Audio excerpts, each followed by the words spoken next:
Salawat. We'd like to start the program with a recitation of Quran. Let's welcome Fatima Salawat ala Muhammad wa al Muhammad.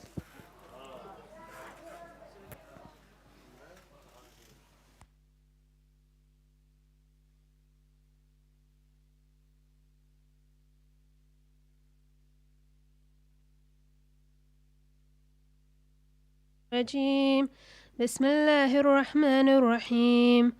قل أطيعوا الله وأطيعوا الرسول فإن تولوا فإنما عليه ما حمل وعليكم ما حملتم وإن تطيعوا تهتدوا وما على الرسول إلا البلاغ المبين.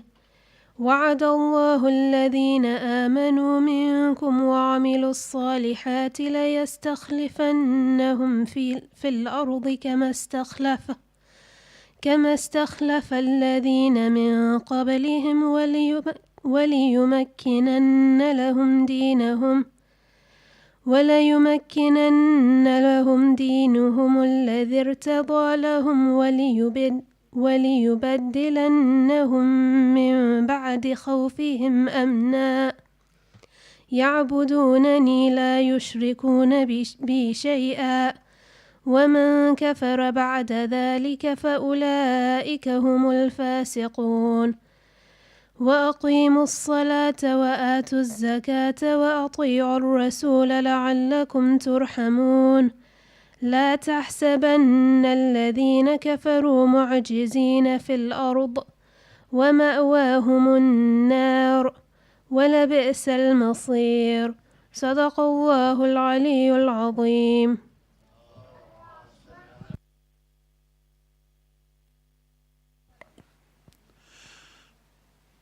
Thank you very much for the beautiful recitation.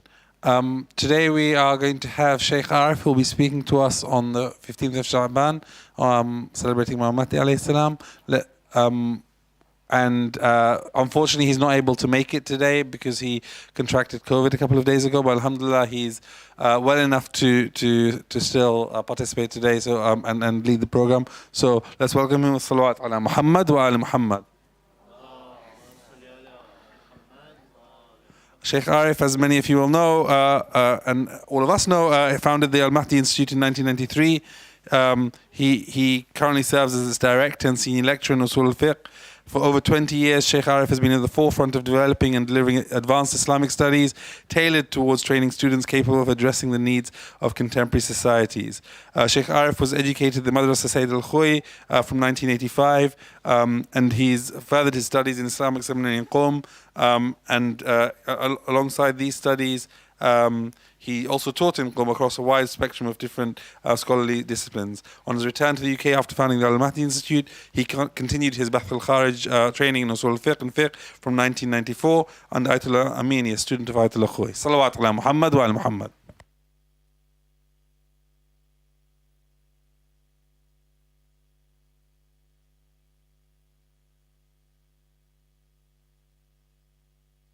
الصلاة والسلام على أشرف الأنبياء والمرسلين وآله الطيبين الطاهرين وأصحابه المنتجبين ومن تبعهم بإحسان إلى قيام يوم الدين. أما بعد السلام عليكم جميعا ورحمة الله وبركاته. Apologies, I could not be with you today in person, but alhamdulillah, we thank Allah subhanahu wa ta'ala for still making it possible to be together, even if that be through the virtual medium. I would like to talk about the issue of Imam Mahdi and how we think through it.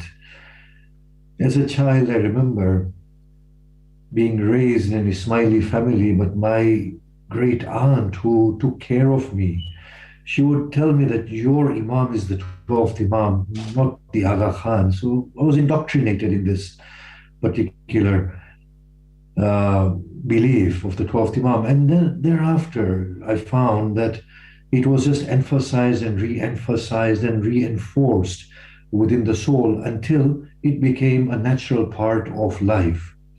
To the extent then that it was a given that there is an Imam Mahdi, that we do talk with him, that we do communicate with him.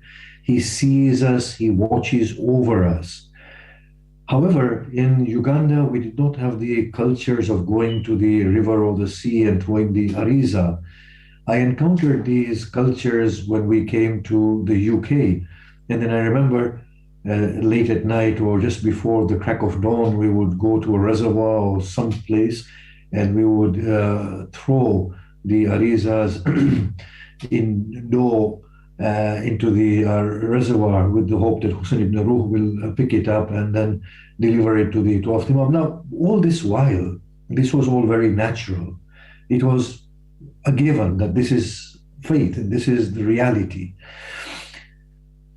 What happens is that this gets enforced within the soul and you make a beautiful connection with the 12th Imam and you never question.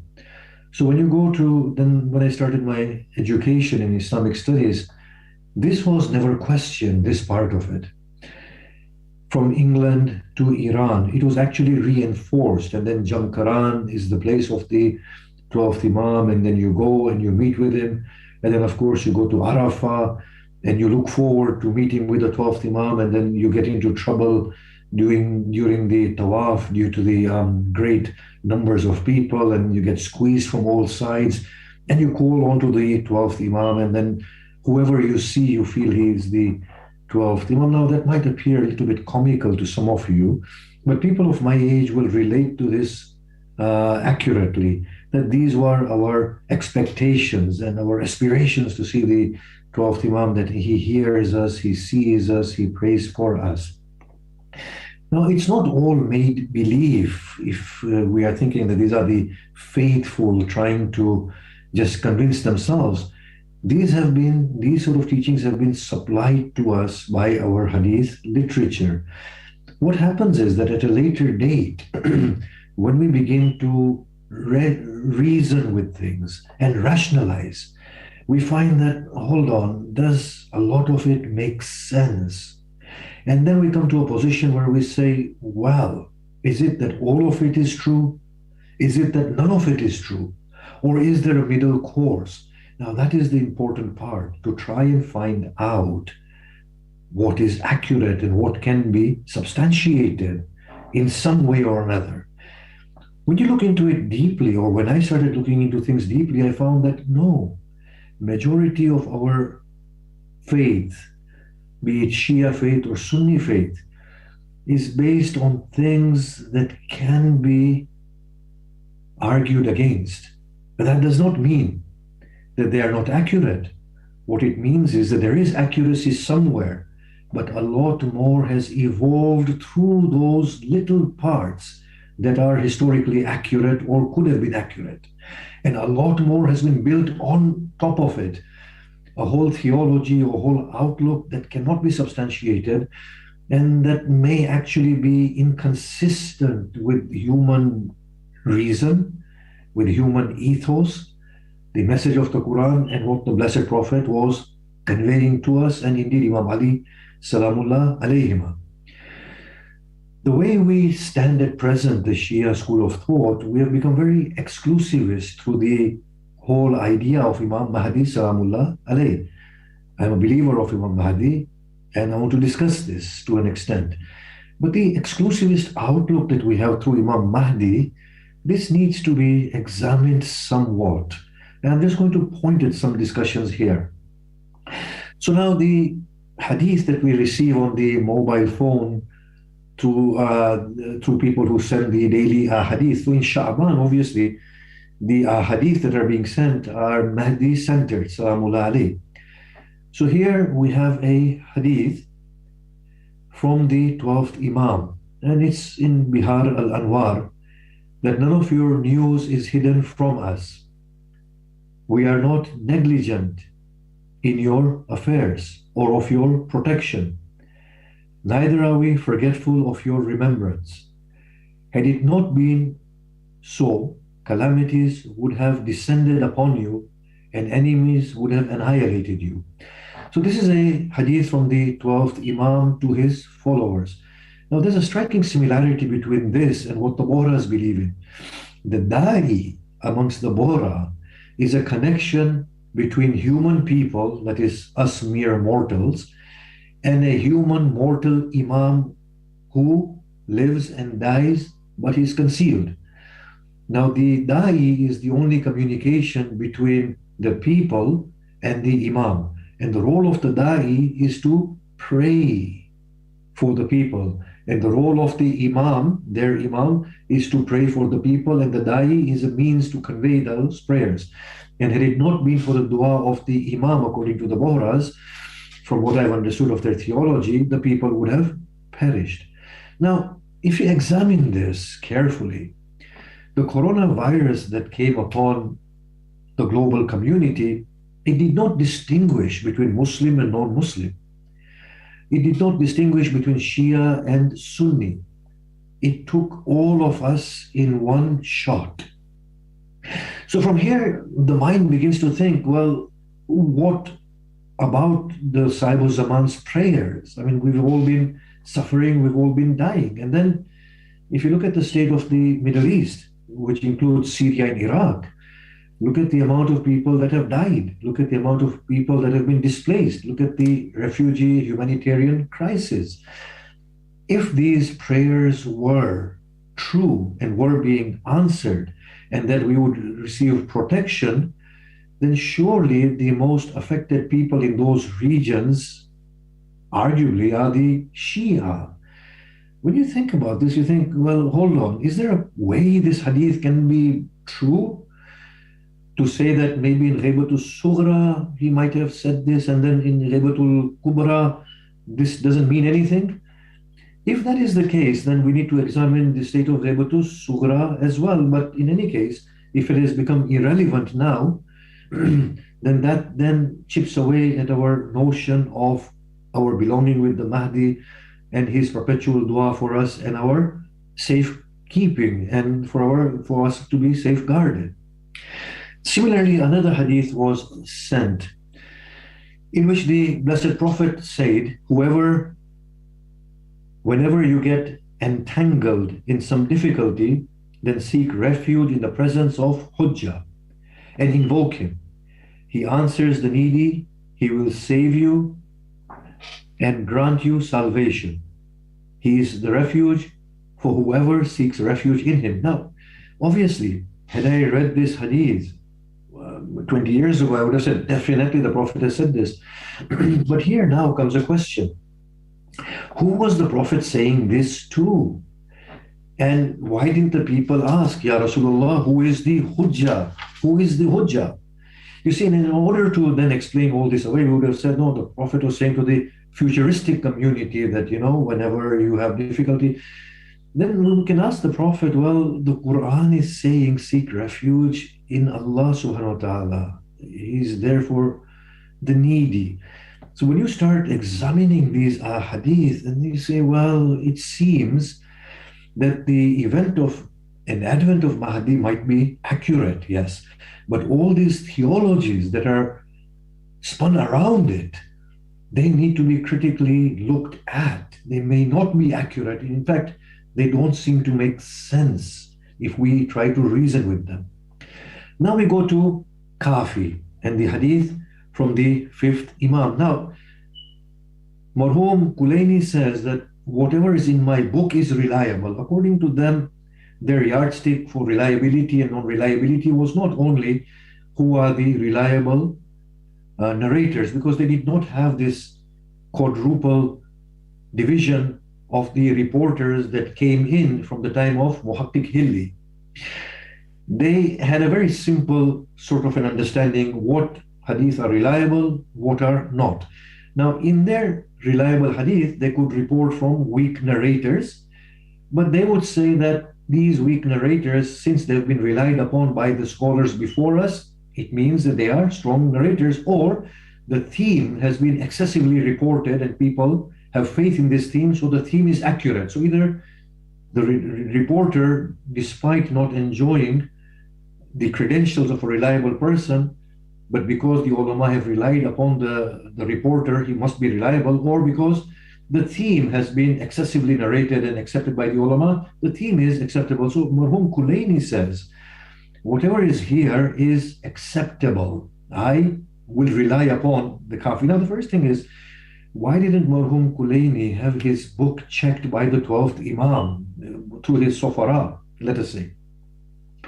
Sayyid Sistani argues in some of his books that the Shia ulama was so particular that they would take their books to be verified by the Imams of their time. And, you get quotations of the 8th Imam and the 11th Imam, so on and so forth. So the first thing that comes is, why didn't Marhum Kulaini get his work checked out through the Sofara by the 12th Imam? We don't find that. And of course, the claim that Kafi is Kafi for our Shia, the ulama have refuted that no, the Sayyid Zaman did not give it the seal of approval. It's just something that somebody ascribed to Kafi on behalf of the 12th Imam. Now, in Kafi, Marhum Kulaini brings a hadith, the hadith of Mithaq, the Adamic covenant, or the covenant of Alastu bi Rabbikum. Now, here he talks about it in this way, that when Adam was created, he saw his progeny. They were all specks. Now, I'm mixing a few hadith together to come to one particular one. So just to give some context. So all the specks of future births from Adam's progeny were in front of him. They filled the space between the earth and the heavens. And Adam was filled with wonderment and asking Allah, who are these? So Allah said, these are all your offspring. And he said, why are they bright and why are they dim? And God replies to him accordingly. Now, in that hadith, it's again from the 5th Imam, we find that God asks the question, am I not your Lord? According to the verse of the Surah A'raf, I believe, yeah. So they said yes. Now, when they said yes, whoever were the first ones to say yes got the rank of prophethood. Then subsequently came the question, shall you then acknowledge Muhammad as my messenger, Ali, and the Awsiya from the children of Ali, and the Mahdi through whom I will conquer the earth? Do you accept them? Only 5 prophets said yes. 4 prophets said yes. And as a result, they were given the rank of Ulul Azam, the prophets of great resolve, which are Nabi Nuh, Nabi Ibrahim, Nabi Nuh, Nabi Musa, and Nabi Isa. Now, Adam did not negate, but did not affirm. Now, due to Adam's failure to give his acknowledgement, Adam did not get the status of Ulul Azam. Now, this is in Kafi. Now, here, if you look at this theology, and this is the way we are as Shia, that the prophets that are Ulul Azam, barring the Prophet Muhammad sallallahu alaihi wasallam, are all beholden due to, in terms of their rank, to acknowledgement of the Blessed Prophet Muhammad, Imam Ali, the children of Imam Ali, and Al-Mahdi. And therefore, immediately in our mind, there is a theology, a phenomenal theology, that Al-Mahdi is the creme de la creme of existence, that even Abraham, Moses, and Jesus cannot equal. Now, we should pause here and think, does such a theology actually make sense that Imam Baqir would say something like this? And of course, we need to compare it with other hadith in which the 6th Imam says that,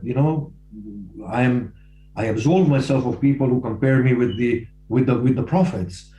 But we are seeing here a very exclusivist theology developing around Mahdi. He sees us, he talks with us, he is the helm of the universe of existence, and all the prophets are below Al-Mahdi.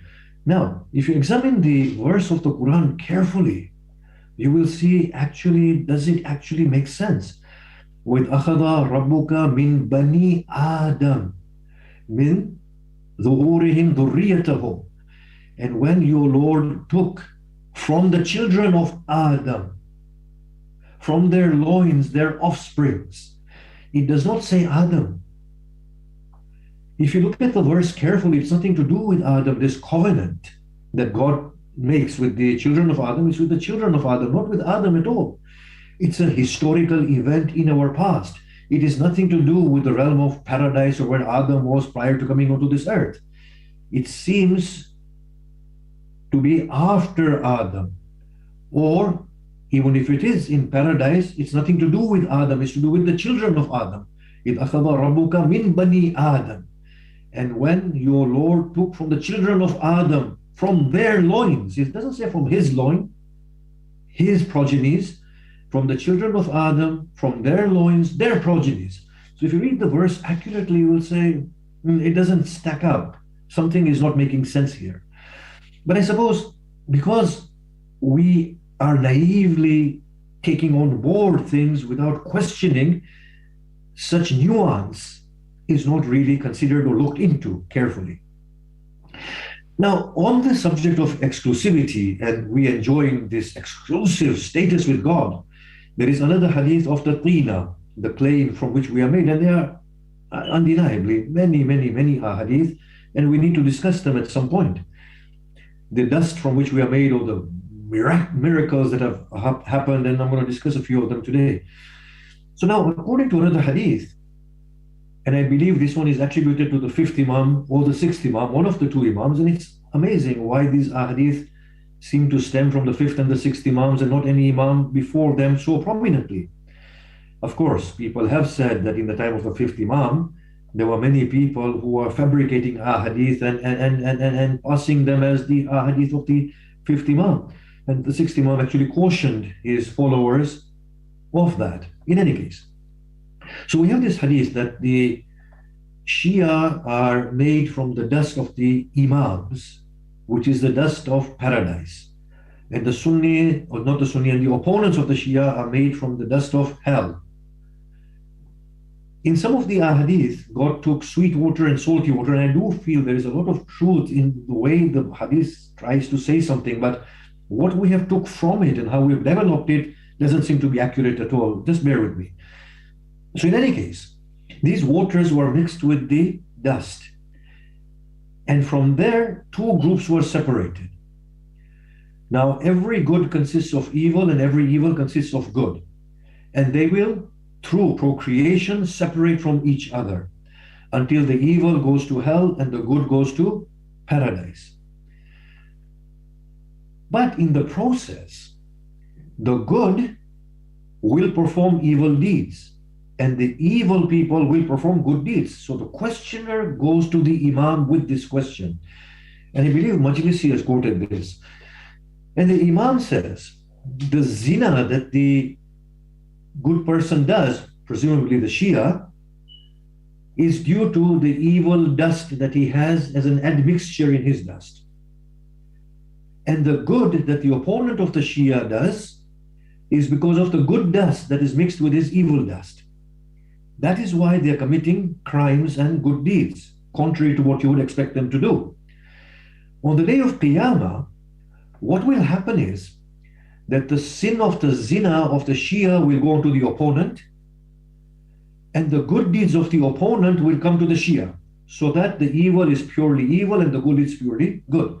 Now, when you read a hadith like this, you think, how can anyone accept something like this?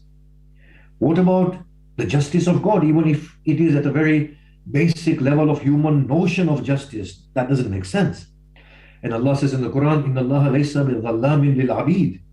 Allah will not oppress any of his creatures. How can he just take the good deeds of an opponent and place it on the friend, and bad deeds of a friend and place it on the opponent? Now, I used to think that obviously these are nonsensical ahadith. Then obviously I thought, let me just do a bit of research on this.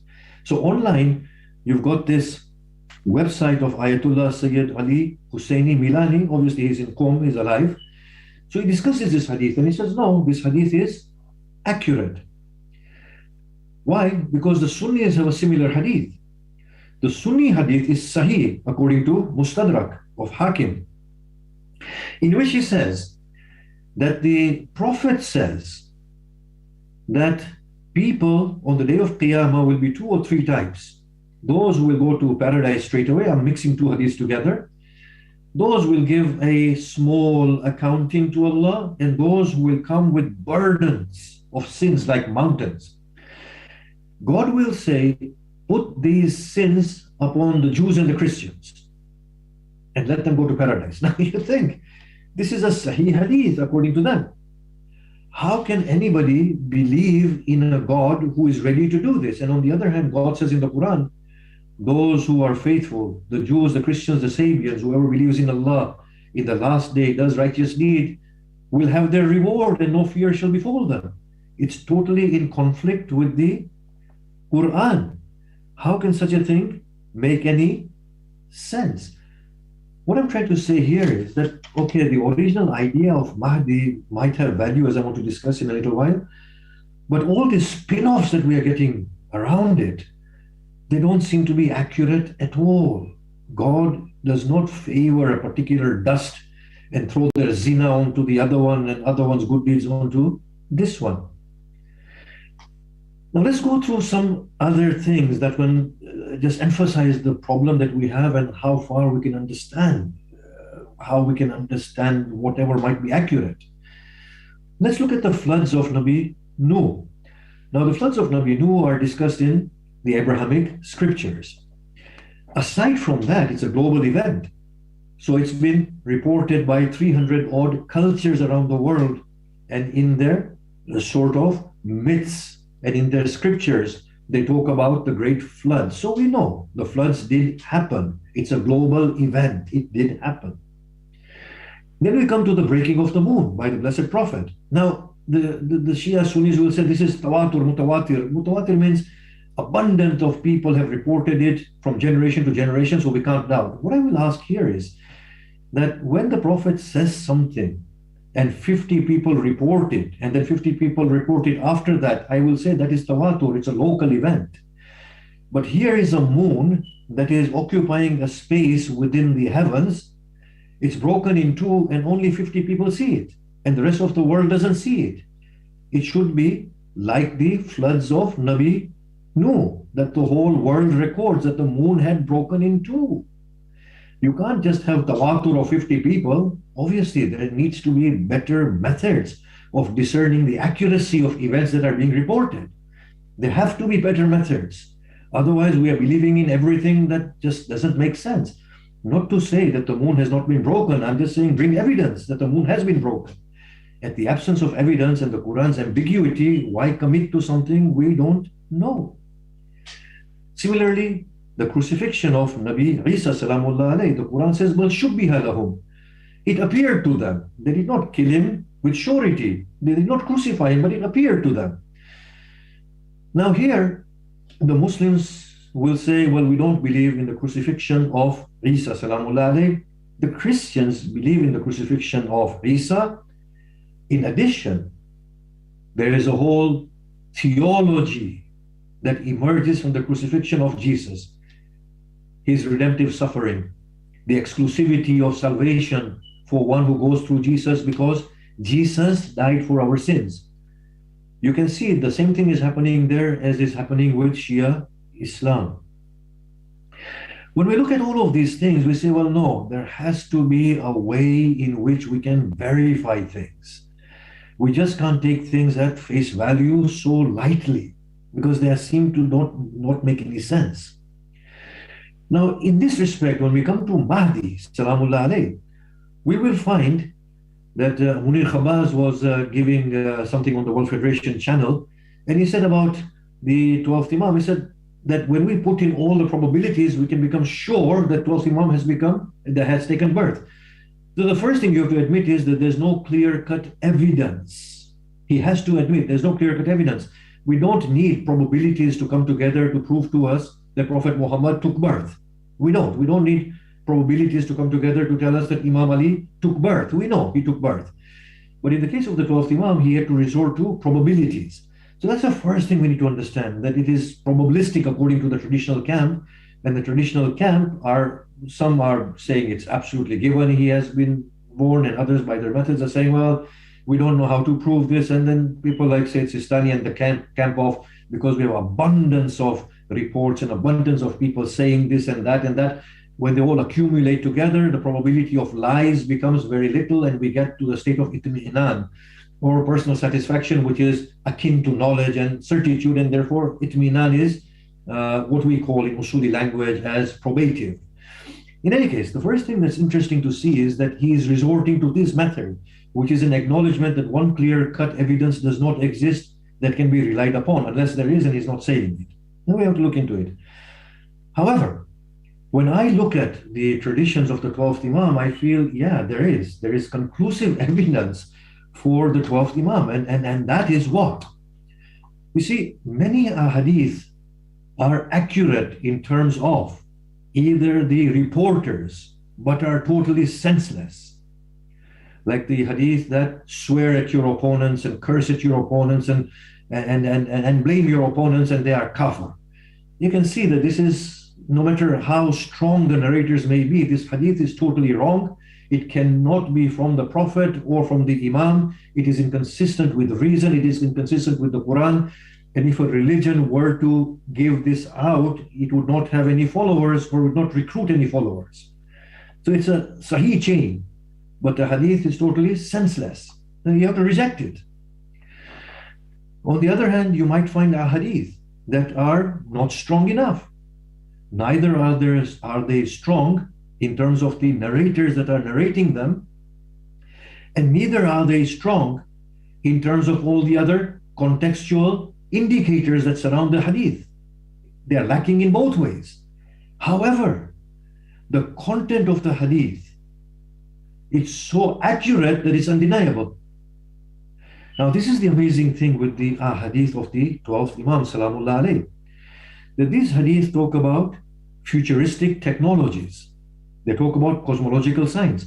Now, even if somebody were to say that, okay, these hadith were not extant until the era of whenever they were recorded, Kulaini and after Kulaini, I will say, even if you were to say that they were not recorded until 400 years ago in the school of Isfahan, I will say even then they are valid, because no one 200 years ago or 100 years ago would have had the understanding of futuristic technology and cosmological events so accurately as these hadith are predicting. So the hadith predict, and you heard some of them, that music will come from the pockets of the people, Imam Ali's. Now, when we know, we've been discussing that. When the 12th Imam comes, or before he comes, you will see each other in the palms of your hand. Now, who in their mind would be able to imagine such a futuristic technology while still riding a horse and a cart? Nobody. And we know today it's talking about mobile technology. We have a hadith that people will be able to travel with thought when the 12th Imam comes. And, you know, we are on the verge of these technologies, quantum teleportation and quantum entanglement, so on and so forth. These are phenomenally exciting physical possibilities. And we are saying, yeah, there are possibilities and we'll be able to achieve them. Or the hadith that says that the man will be able to have children without the aid of women.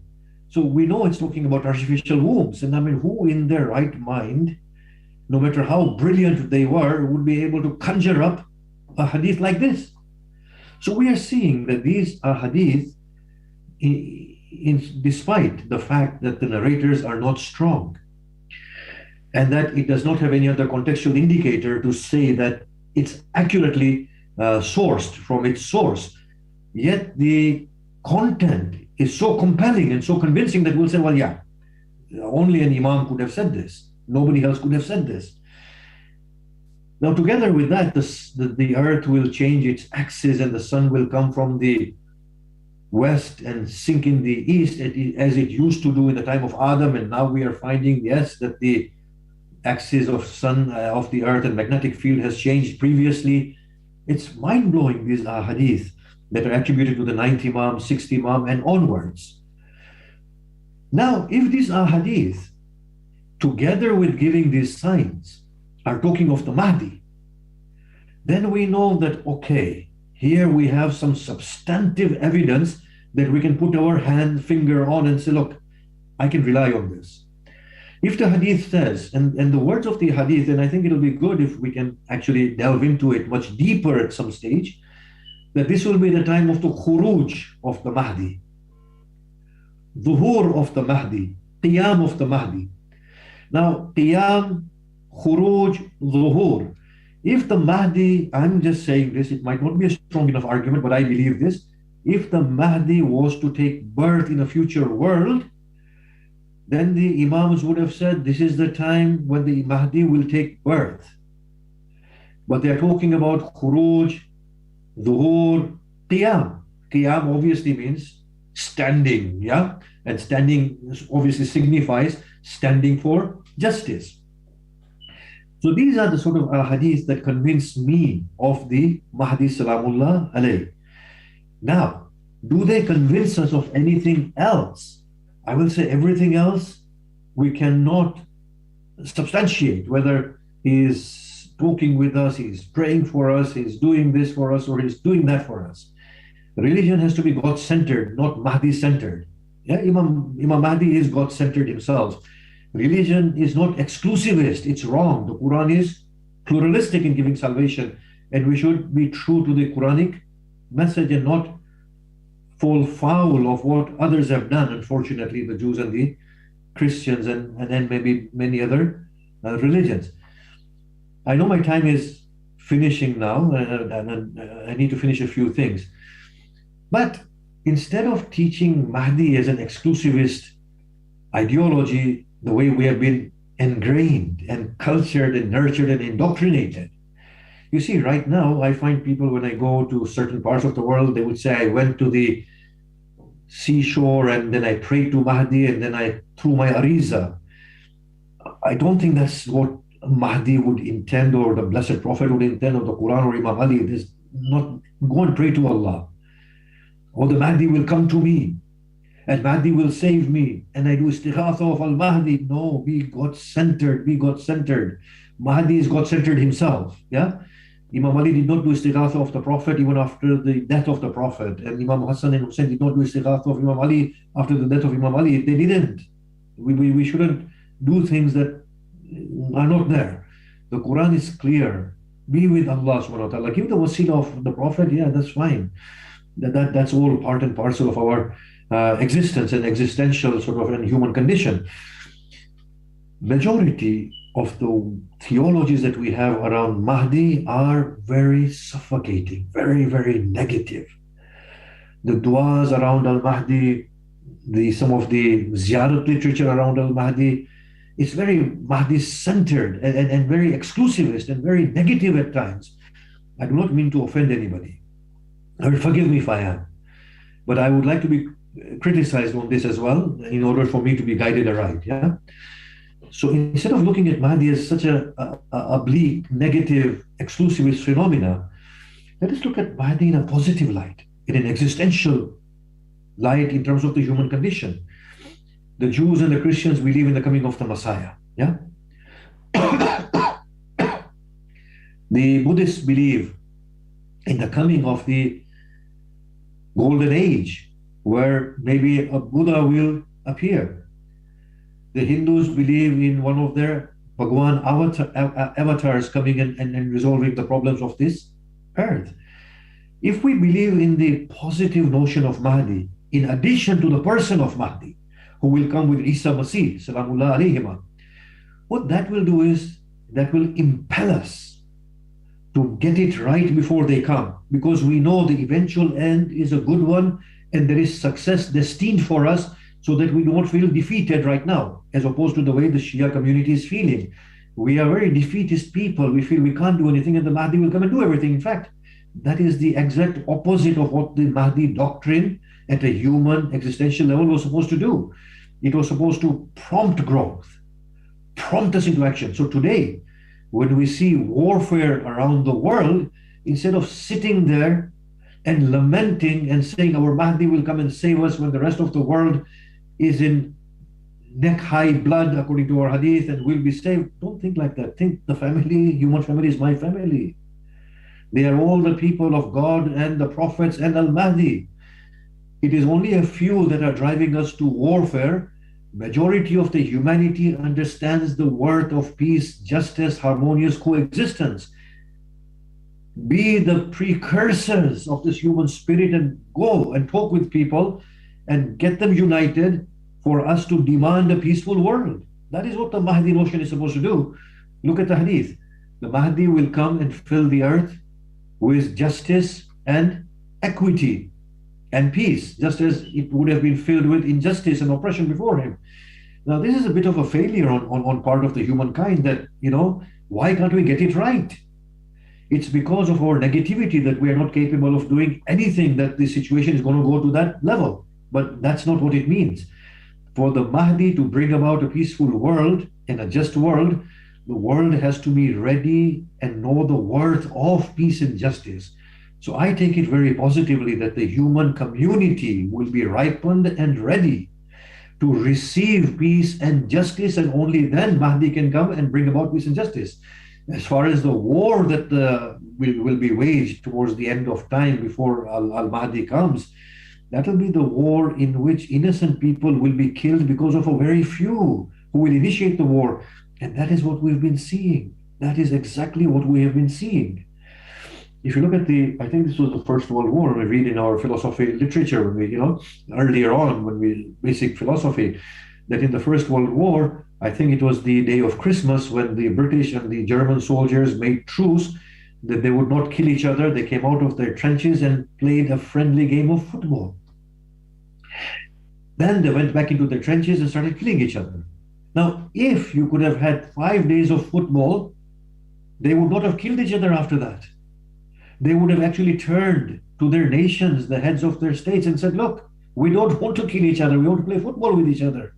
We are peace-loving people. So Mahdi has to be understood in a very, very, very positive light. Now, what if we can rewire our brains and teach positively about the notion of Mahdi in the madrasa? You can imagine what sort of people we will produce for the future, what brains we will produce, and what humanitarians we will produce. The Shias think they are the favored ones, and we haven't produced anybody, I'm saying, at a global level worthy of mention. Which humanitarian of that caliber have we produced amongst 200 million people, or the 1.8 billion Muslims comparatively? How many have we produced? In any case, if somebody says, well, look, the Mahdi does do something for us, and I will say, yes, he does, and there's nothing wrong.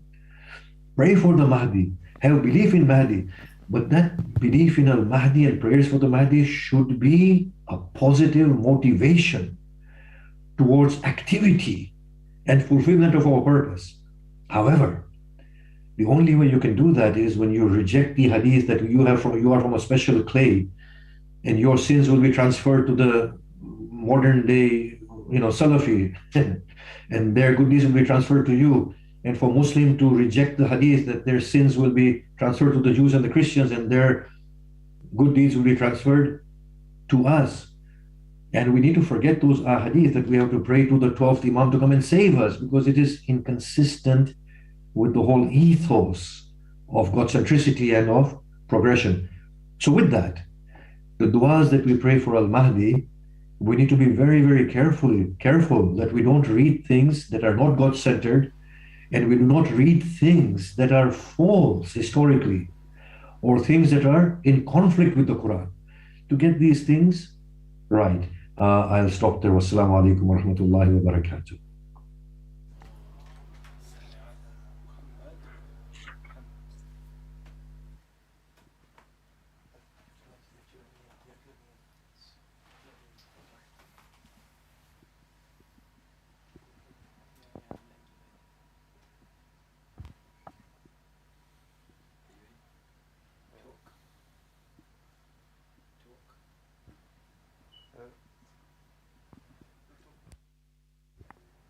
Thank you very much. We now have some time for question and answers. If there are any questions from either side.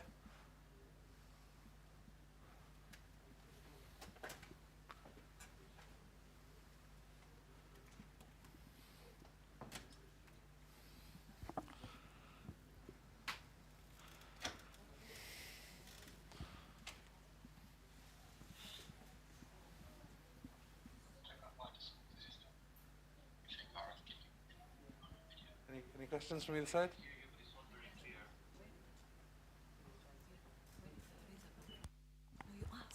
Ask. No. So we just had one question, which is, so where did the aritha come from then? Where did it come from? How did it start? The fifth Imam and the sixth Imam of a very God-centered practice of aritha initially.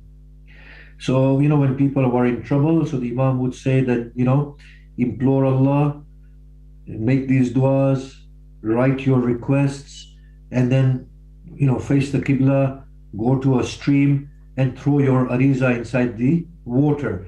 So these are the sort of hadith we get from the fifth and sixth Imam onwards.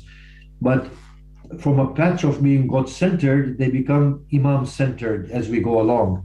So from the 11th Imam onwards, then we find I think even there's a hadith from the 6th Imam as well to write the names of all the 12 Imams, as opposed to just being very God-centered practice. But in the case of the 12th Imam, from what I remember now, I delivered lectures of this some time ago, the hajat is being asked from Allah and from the 12th Imam, as opposed to just from Allah.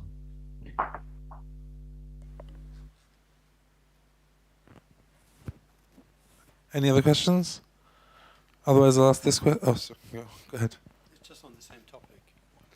Assalamu alaikum, Shaykh.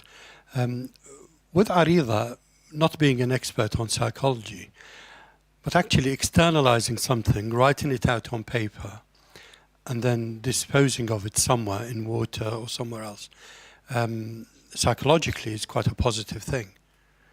So the Imams might have worked that out, and we can view it in that light, as opposed to it's actually going to go in the water and Imam Mahdi will receive it. Knowing full well that when we make dua, of course, as inconsistent, exactly in the way you've described, Allah Ta'ala hears that dua. So it might have been in that light that it's been recommended. Mikdad, can you repeat that? It was very sketchy, sorry. Just repeating the question, is it possible that this was also to some extent a psychological thing, because many people when they have a certain concern, if they write it down, if they articulate it, if they then put it on paper and put it somewhere, that's something that can be very valuable in and of itself, and therefore the Imams may have understood this and therefore encouraged people to do that. Is that not another narrative that can explain the concept of aritha? Yeah, absolutely, and I agree with that. I discussed this a few years ago in my talks on Mahdiism, that psychologically a person might feel that, okay, I am communicating with God. The problematic area is when we write an ariza to the 12th Imam, and then we invoke Hussein ibn Ruh to deliver it. So these theologies are not substantiated. So if somebody wants to write the ariza in the way that the fifth Imam had taught it, yeah, fine, why not? But then to write an ariza to the 12th Imam and then hand it over to Hussein ibn Ruh, I don't know where we are going with it all, because we are just adding cultures upon cultures upon cultures, to the extent that the spirit of Islam just becomes lost in it all. Thank you very much. One other question? How old is Imam Mahdi? Well, it must be very old now. 1,200 and something, or 1,300, yeah, 1,200 and something years, maybe.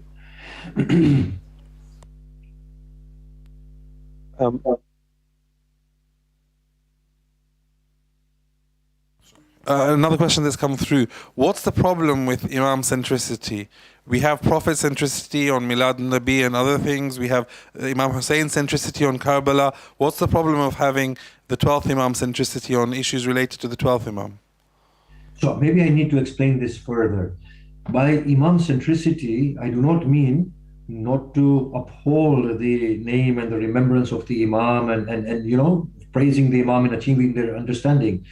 Imam centricity for me means to direct our souls to the Imam in the prayers and for salvation and for safety and for safekeeping.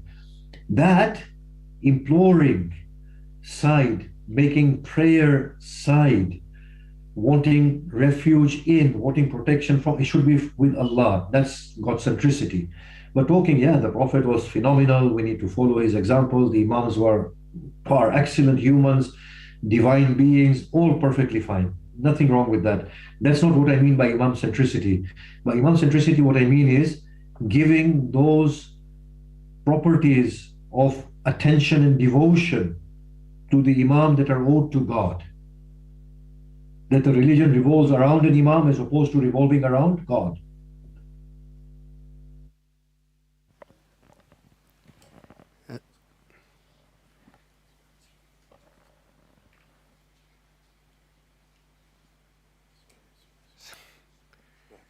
Assalamu alaikum, Sheikh. Sheikh, you mentioned an issue with the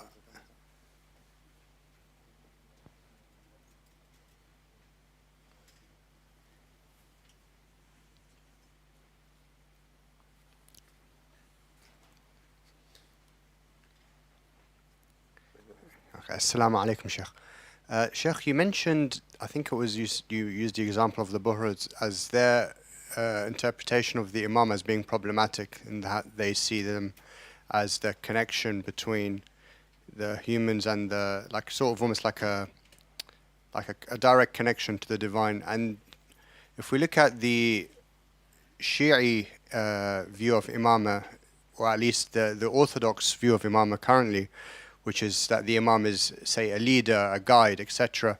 How do you view the purpose of Imamah during the Ghaibah in that case? If it's neither, if the Buhra example is too extreme and the Shia example, I guess you could argue the Imam isn't fulfilling that duty right now during the Ghaibah.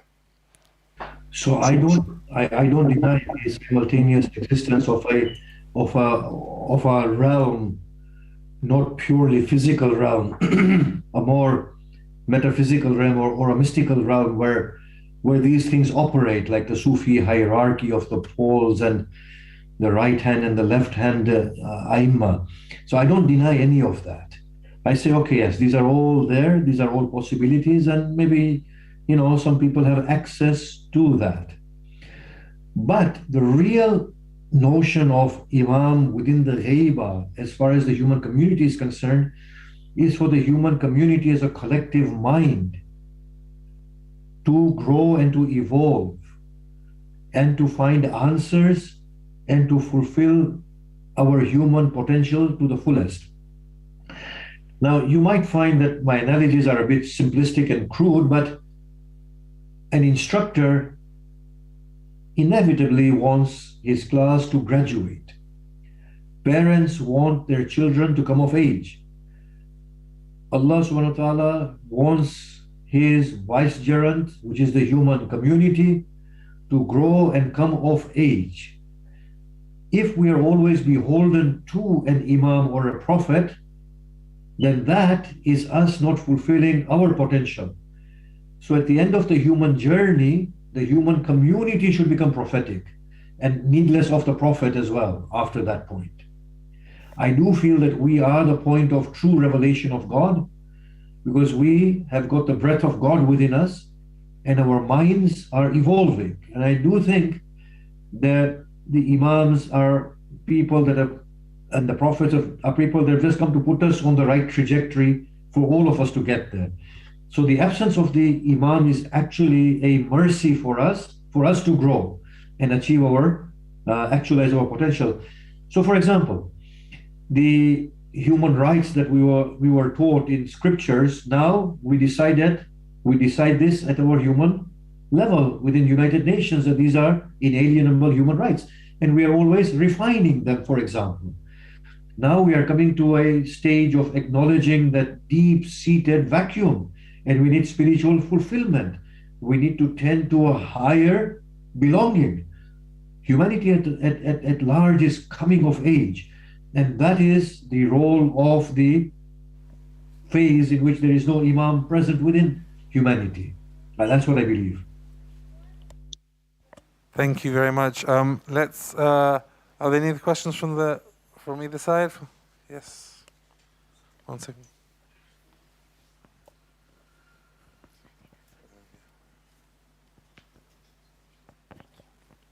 Assalamu alaikum. There is sometimes a tendency to describe the dhuhr as sort of a terrifying occurrence or a scary one, or to use it as sort of a threat, almost to encourage good behavior. What is your opinion on this display of the dhuhr? Unfortunately, I do think the apocalyptic sort of literature is true because it's within the Judaic, Christian, and Muslim scriptures that there is going to be a terrible war and many people are going to die, unfortunately. But that doesn't mean that people are evil. It doesn't. It means that majority of the people are going to suffer due to a few people only. It's unfortunate that that is where we are headed. I mean, of course, I'm a great believer in God changing his destiny, yamhullah ma yasha wa yuthbit wa indahu umul kitab, that if we pray and he can avert this global calamity, then obviously he has the final say. But yeah, I can't deny that there is going to be a lot of trouble ahead. And but the thing is for us to be positive and to get it right. I mean, if not today, tomorrow we are going to die. Death is there. It's a momentary life, but in that momentary life, let's get it right. Be positive. If death comes upon us by natural causes or by a famine or by a virus or by a bomb, then, in that process, we will go trying. But yes, I do believe that this literature is accurate. There will be bad wars. Is that okay? Yeah. Any other questions before I go to the one from WhatsApp? Okay, yep. Okay. One question from someone who's listening online. Can you ask the Shaykh about the hadith of the al-Fiqh al-Najiyah, the saved group, how my ummah gets divided into 73 groups and only one of them is saved, and the Shia believe that they are that one. How does that fit in with your exclusivist discussion? So I don't believe that hadith is accurate at all in the way it's been interpreted, or that the Prophet has said it at all. So I was in one of our SIMS meetings, and the Sunni ulama were my dear friends, and the Salafi ulama who are very good friends of mine. So they said, look, if you say that the Sahaba were all wrong and they defected and they did not listen to the Prophet in the issue of Kirtas and Saqifa, then that means that the Prophet is a very big failure. I said, indeed, according to your hadith, the Prophet is the biggest failure, because 72 sects are going to hell and one is going to heaven. The Prophet is the biggest failure according to you guys. It was a polemical rebuttal. So they started laughing and they said, yes, that's a very good answer. You see, look, when the Quran is giving paradise, not on the basis of Islam, Christianity, Judaism, or Sabianism, it says, those who believe, meaning the Muslim, because the designation of Islam had not become firm on them. At the time in Medina, when Surah Baqarah was revealed, and later on in Imran, the word Muslim was not connotated by the followers of the new faith. Muslim meant the one who surrendered to God. So the Alladina Amanu was used for the people who followed Prophet Muhammad. So the verse says, Alladina Amanu, Walladina Hadu, and the Jews, Wal Nasara and the Christians, Wal Sabi'in, and the Sabi'ina Wal Nasara, the Sabians and the Christians.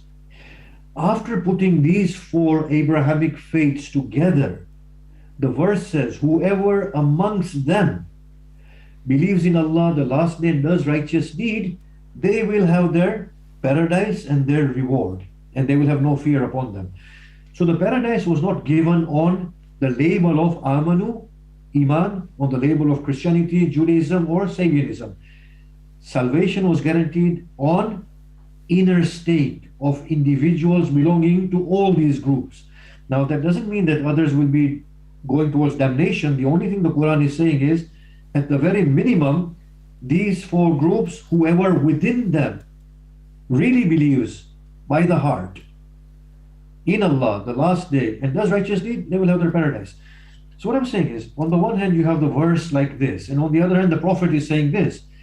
The only way you can make sense is to understand how the language is being used.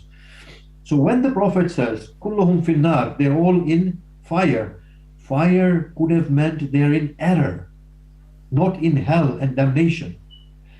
One of the other problems about hadith is that we don't understand the language. So for example, Imam Hussein said to Hur, Taqulatka ummuk, may your mother weep on you and on your death. Of course, he was imprecating and cursing Hur. Now, according to our naive understanding, when an imam says something, it's a decree engraved in stone. Hur should have met with damnation after Imam Hussein said that. Hur became the greatest friends of Imam Hussein. So it just shows that Imam Hussein was using a language in a way that the language was being used at the time. He was just showing his dissatisfaction at Hur's actions. Yeah, not talking about Hur dying as a disbeliever or a believer or going to hell. Imam Hussein wasn't saying any of those things. He was just using a language in the way the language was being used. So when the Prophet says that the Christians were divided into 72 sects, so my ummah will be divided into 73 sects, and only one of them will be accurate, it can mean one of two things. One thing is that maybe one of their sects will get Islam more accurate than the others, but it's nothing to do with salvation and damnation. Or it could mean, like the Quran is saying, whoever amongst the 73 sects believes in Allah and the hereafter and does righteous deeds, then they will definitely have their salvation secured for them. Now I want to ask a question. Has anybody gone and counted how many sects Islam has had? You know, we believe in this hadith, not with 73 sects. Has anybody physically gone out and counted? Do we have 73 sects? Shias themselves have had offshoots of sects that are more than 73, and so have Sunnis. But the major sects have been less than 73. The sub-sects have been far more than 73. So it appears that we are accustomed to listening to things and not being critical about them at all. I would not believe in such hadith at face value. Thank you very much. I think we'll end there. Thank you very much, Shaykh Arif, for speaking, even though you contracted COVID so recently. And thank you very much for giving us the chance to listen and learn from you today. Salawat ala Muhammad wa ala Muhammad.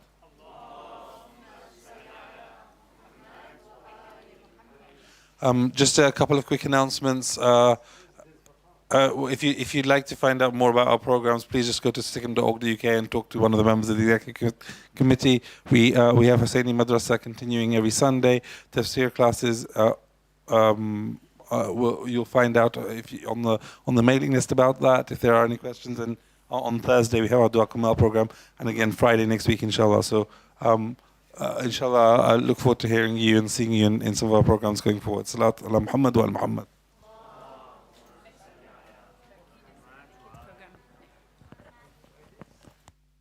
Sorry, brothers and sisters. Also, there's going to be a children's program next Friday, inshallah.